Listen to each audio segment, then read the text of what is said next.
రాజద్వారం దగ్గర నిలబడితే లోపల ముందు తులసి కోట కనపడేటట్టుగా పెట్టేవారు. తలుపు ఇలా తీశారనుకోండి, వాటి దృష్టి ఎదురుగుండా ఉన్న వాటి దృష్టి తులసి కోట మీద పడుతుంది. అంత పెద్ద తులసి కోట ఉండేది లోపల.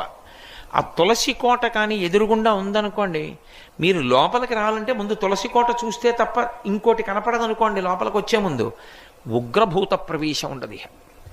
ఆ ఇంట శక్తి నిలబడుతుంది. కారణం ఏమంటే ఆ తులసికి ఉండేటటువంటి శక్తి అటువంటిది. కాబట్టి ఆ తులసి గురించి చెప్తూ ఒక మాట అంటారు. ఆమె కళ్యాణి అని ఆవిడికి పేరు. కళ్యాణి అంటే సమస్త శుభములనిస్తుంది తులసి చెట్టు. అలాగే సమస్త భద్రములనిస్తుంది తులసి చెట్టు. అందుకే ఇప్పటికీ ప్రాణోత్క్రమణం అయిపోతోంది, ఆయనంతా ఆయన తులసి కోట దగ్గరికి వెళ్ళకపోతే కనీసం తులసి నీళ్లు పొయ్యండి అని తులసి నీళ్లు పోస్తారు.